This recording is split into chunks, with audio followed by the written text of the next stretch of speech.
Bonjour, bonjour, chers abonnés sur la chaîne, chers passionnés amis des oiseaux des Canaries des Chardonnays, encore une nouvelle vidéo sur Canaries du 28.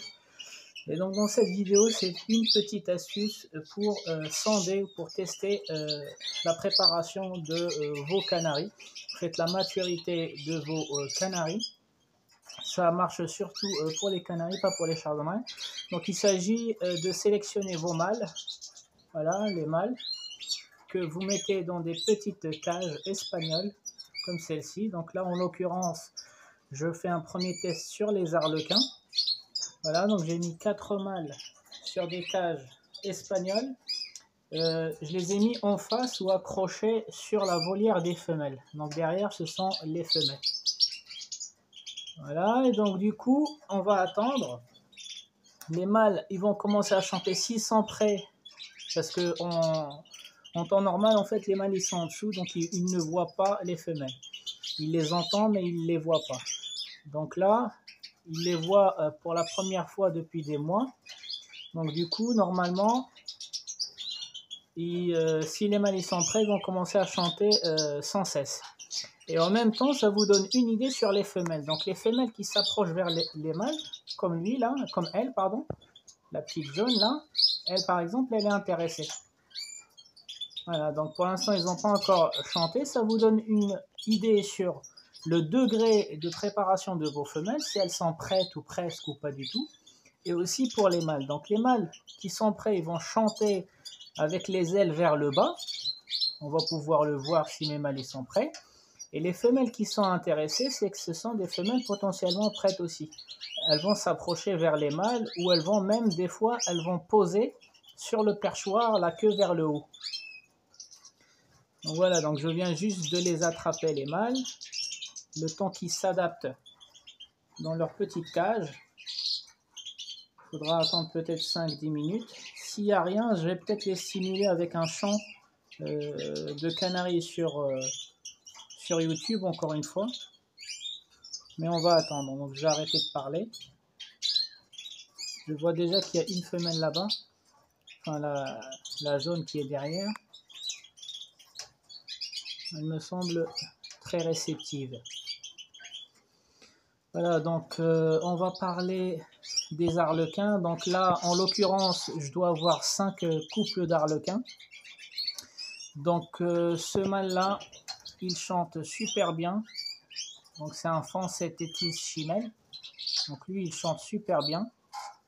Et c'est lui qui mène tous les mâles que j'ai en bas. C'est lui qui les domine. J'ai celui-ci, c'est un arlequin chimel un peu plus clair. Donc c'est un très beau gabarit. Celui-ci, il est fin et long. Celui-ci, il est grand et gros. Voilà. Donc j'ai celui-ci que j'avais acheté parmi les 7 arlequins. Les anciens se rappellent. Donc c'est le seul qui n'est pas mort à cause de l'eau pendant mes congés, quand j'étais en congé. Les anciens connaissent aussi mon histoire. Donc le seul parmi les 7 qui est resté vivant, c'est celui-ci. Il était un peu plus résistant. Donc il y a eu déshydratation de tous mes oiseaux. Et j'avais perdu ses sœurs et frères et sœurs que j'avais achetés juste avant les congés. Et il y a aussi celui-ci. Celui-ci, c'est le frère de celui-là.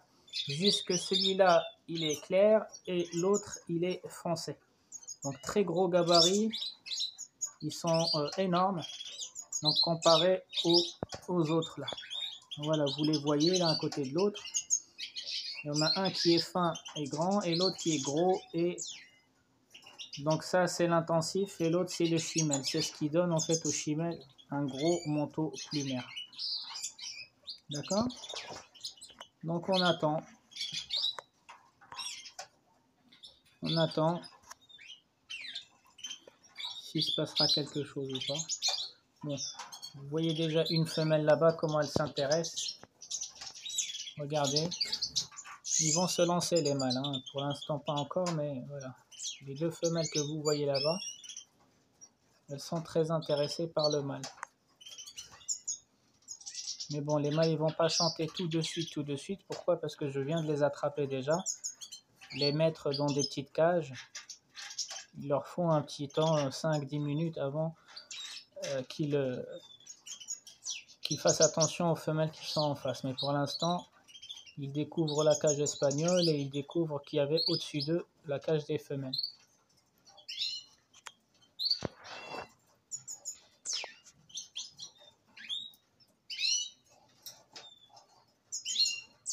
J'ai aussi un autre arlequin, il est là. C'est le clair là, sur au milieu. Clair et rouge, donc ça c'est un arlequin. Voilà, donc les gens, ils savent pas tous, mais il y a des arlequins qui sont vraiment très oxydés et d'autres qui sont très clairs. Donc celui le rouge là que vous voyez, c'est bien un arlequin, il est ici de coupe arlequin. Et vous voyez, il n'a pas de panachure contrairement aux autres. Et bon, voilà, les arlequins, c'est des postures et des couleurs. Mais lui, il pourra donner, par exemple, il pourra donner des arlequins panachés.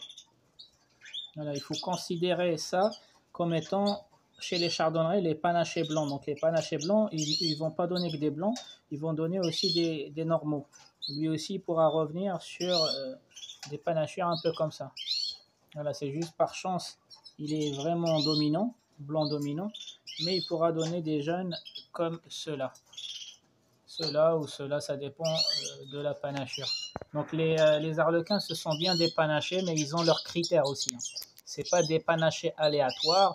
Il y a un standard sur les arlequins. Mais avant tout, ce sont des couleurs et des postures. Ce ne sont pas des canaris de champ. Voilà. Donc ici, il y a un UP. Donc ça, c'est un arlequin UP. D'ailleurs, c'est pour ça que je l'ai acheté, parce que je n'avais pas de UP. J'ai acheté lui, arlequin UP. Et j'avais acheté aussi la femelle ici, là. Arlequin UP. Donc en gros, en UP, je n'ai que deux UP. En arlequin UP, je n'ai que 2 UP. Après, j'ai les UP allemands, c'est une autre race. Les UP allemands aussi, ce sont des couleurs et des postures. Donc ce ne sont pas des canaris de champ. Donc les canaris de champ, vous trouverez les malinois, vous trouverez les timbrado, vous trouverez les Harts. Voilà, donc tout ça, ce sont des champs particuliers. Ils ont leur standard aussi de notes. Voilà, donc moi j'ai un seul timbrado que j'ai ramené d'Espagne. Il est où? Je ne sais plus où est-ce qu'il est. Voilà, il est là-bas. C'est celui qui est bagué ici, Espagne, avec une bague espagnole. Donc lui, il chante le chant de timbrado. C'était une femelle. Je l'avais acheté avec cette brune-là. J'avais acheté 2 en été, comme étant des femelles, mais à ma grande surprise, lui, il a commencé à chanter en pleine saison d'hiver. Donc vous voyez la femelle qui s'approche, elle découvre.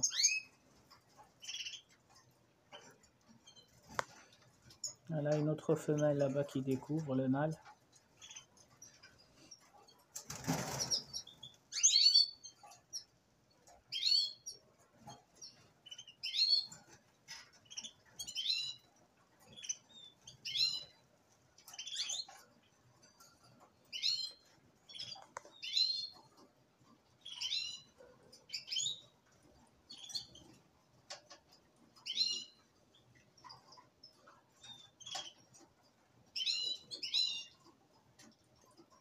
Donc les amis, 2 semaines plus tard, je vais refaire l'opération. Je vais reprendre quelques mâles. Donc ici la cage des mâles.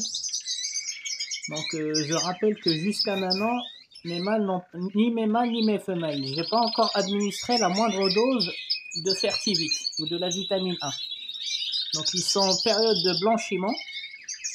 Donc ils sont dans leur 3e jour de blanchiment. Et si vous vous rappelez, j'avais déjà sondé les mâles dans ces cages-là. Elles me servent à ça. Si vous vous rappelez, ce sont des cages que j'utilise pour sonder mes canaris mâles à côté des femelles. Ça me permet de voir les mâles qui sont prêts et aussi les femelles qui sont prêtes. Donc voilà, il y a 2 semaines, j'avais fait cette opération. À part une femelle qui est là-bas, à part cette femelle-là qui lance des petits appels, celle qui est à côté, sa fille aussi qui lance quelques petits appels, le reste des femelles ne me semblait pas encore prête. C'est normal, j'étais en période de purification, donc maintenant je suis en blanchiment. je vais refaire l'exercice. Et ce qui a changé entre la purification et le blanchiment, sachant que je n'ai pas encore commencé à administrer ni les prébiotiques, ni les probiotiques, et ni le fertivite ou la vitamine E, c'est uniquement la durée de l'éclairage, les amis. La durée de l'éclairage, on commence à la régler fin décembre, début janvier. Voilà, donc rien qu'avec l'éclairage, on va voir, et la purification, on va voir en fait l'effet sur les canaris cette fois-ci. Voilà les amis, donc j'ai prélevé 4 canaris mâles que j'ai mis dans les petites cages espagnoles. Et je mets un peu de chant pour voir quelles femelles vont montrer des signes de préparation. Et aussi les mâles. Les mâles, s'ils sont prêts, ils vont chanter les ailes vers le bas. Voilà, donc là, ils sont un peu déboussolés parce que je viens de les attraper. Donc là, j'ai mis un harlequin qui est né chez moi, 2021. Voilà. Ici, j'ai mis un UP allemand à tête lisse qui vient de chez Gilles, 2021 aussi. Ici, j'ai mis un timbrado espagnol, voilà, 2021 aussi, qui est né chez mon ami Zakaria. Et ici, j'ai mis un Rasa espagnol. Alors, il vient d'où, lui? Je pense qu'il vient aussi de chez mon ami Zakaria ou mon ami Bolan, je ne sais plus qui c'est qui me l'avait offert à l'époque. Voilà, il y avait un petit timbrado noyé un petit rasa noyé dans les timbrados, parmi les timbrados. Voilà, c'est un très petit gabarit. Et donc voilà. Donc à l'occasion, en fait, les rasas, les amis, ce sont des canaris de posture. Ce ne sont pas des canaris de chant. Il y en a qui les utilisent pour le chant, mais à l'origine ou à la base, ce sont des canaris de posture parce qu'ils ont en fait la taille d'un petit parva. 10, 11 cm. Plus le rasa est petit, mieux c'est pour la souche.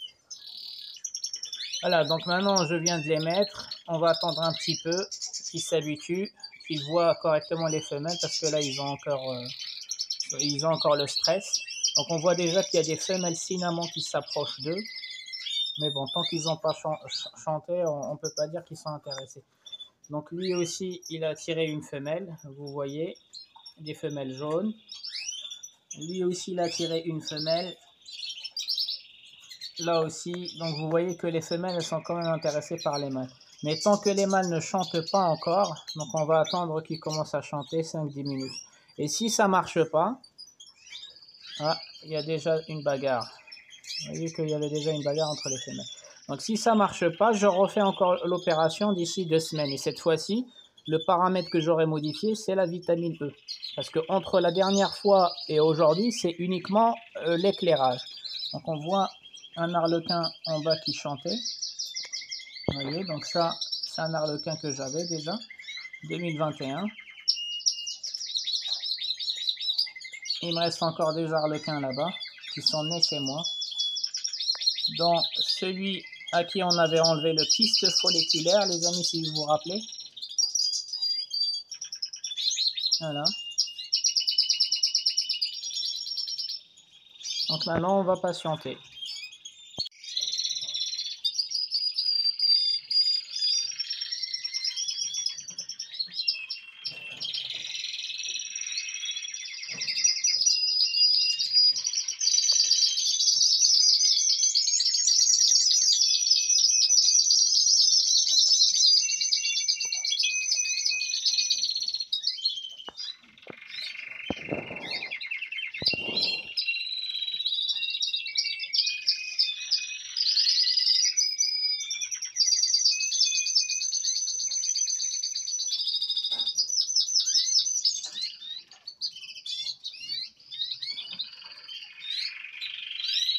Vous voyez la femelle derrière, comment elle est intéressée? Regardez. L'harlequin, quand il chante, il a attiré une femelle harlequin derrière lui et des rasas, des femelles rasas au-dessus là. Voilà, la femelle harlequin, c'est celle qui est par terre là. Elle s'approche de lui. Regardez comment elle lui lance des appels.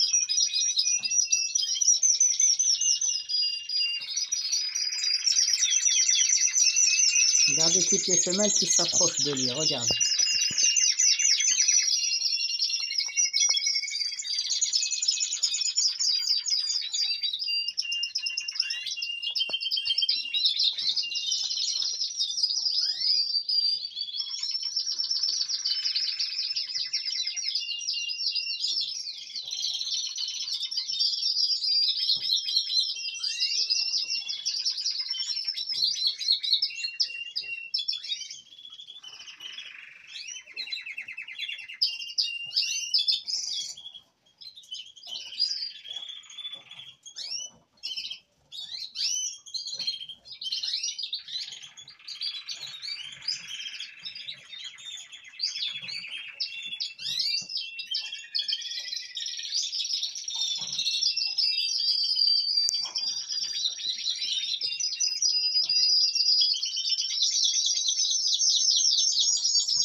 Donc les amis, nous sommes le 20 février.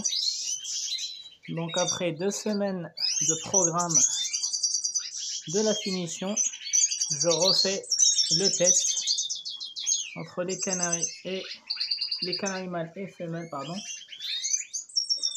Donc là j'ai sorti un UP allemand blanc à huppe. J'ai sorti de 2021, j'ai sorti un arlequin foncé 2021, un arlequin foncé né chez moi 2021 et un timbrado que j'avais acheté en Espagne 2021, bagué en Espagne. Donc du coup je viens de les mettre. On voit déjà que les femelles viennent vers eux. Voilà. Voilà, regardez comment les femelles, elles arrivent vers leur cage. Donc il leur faut un peu de temps d'adaptation dans les cages parce que je les ai stressées. En bas ça chante. En bas ça chante, donc vous voyez comment ils se coursent. Regardez les deux jaunes là, comment ils se coursent en bas. Voilà. Donc malheureusement ça c'est l'inconvénient quand on prépare les mâles d'un côté, les femelles de l'autre côté, c'est qu'il va y avoir des mâles et des femelles qui vont dominer certains. Et ça peut vite tourner au vinaigre si on ne fait pas attention. Donc moi j'ai le blanc qui est là-bas au fond, il s'est blessé à la patte. Donc je l'ai soigné, ça va. Et chez les chardonnerets, j'ai eu aussi des dégâts. J'ai eu le petit jaune là-bas. Lui, c'était les gros dégâts. Il s'est fait crever la cervelle, en fait, toutes les plumes et un peu de la peau. Il saignait de la tête. Là, ça va. Et lui, je l'ai retiré à temps. Donc lui, le mâle, je l'ai retiré à temps. Il n'arrêtait pas. En fait, il était plus rapide que le panaché. Donc voilà, donc maintenant, on va attendre que les mâles vont chanter et voir si les femelles vont poser, quelle sera la réaction des femelles.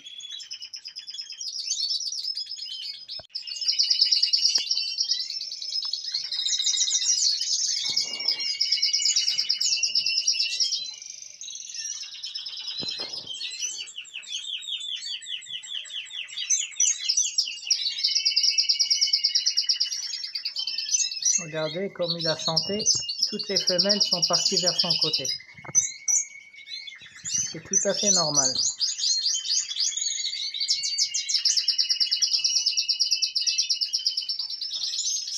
Vous avez vu comment les femelles s'accrochent à sa grille? Alors que ceux qui n'ont pas encore chanté, regarde.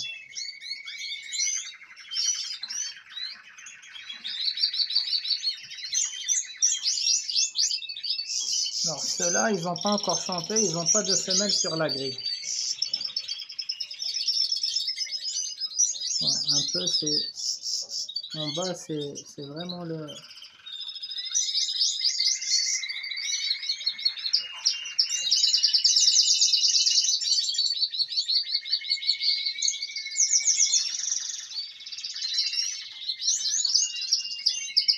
Regardez la zone orangée, comment elle s'accroche dans les barreaux. Regarde.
Donc celui-là et l'autre, bizarrement, c'est des bons chanteurs. C'est eux en fait qui dominent en bas.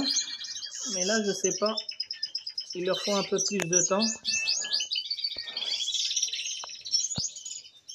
Ces deux-là, ils se sont lancés. Donc vous voyez que toutes les femelles, elles sont parties de l'autre côté, à gauche. Et ici à droite, il reste qu'une femelle collée à l'arlequin. Et je pense que c'est sa sœur. Et le huppé là-bas, il a attiré aucune femelle.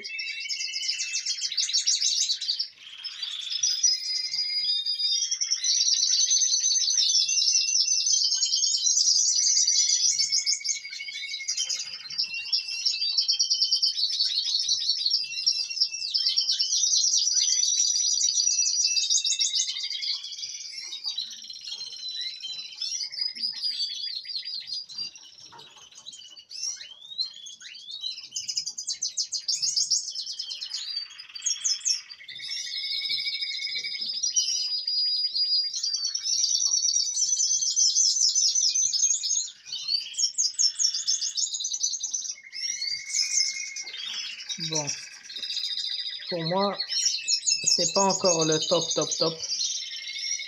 Les femelles, elles sont un peu prêtes, mais normalement, quand elles sont vraiment au maximum de la préparation, elles doivent poser. Donc c'est pas encore, on n'est pas encore à cette étape-là. C'est normal, ça fait que 2 semaines qu'ils prennent du fertivite. Voilà, donc la preuve, j'ai encore 2 mâles ici qui chantent en permanence, sans arrêt avec les mâles. Et là, ils chantent pas. Voilà, même si ces deux-là, ils n'arrêtent pas de chanter, mais bon. Donc, encore une semaine. Je vais essayer de refaire le test encore une semaine pour voir le niveau de la préparation des femelles. Vous voyez la femelle jaune là? Donc elle, à mon avis, voilà, une femelle qui est prête. Elle va surtout gonfler ses plumes comme ça. Et souvent, quand les mâles y chantent, elle va remonter le croupion vers le haut. Descendre sa tête devant et remonter le croupion vers le haut. Ce qu'on appelle la position de cochage.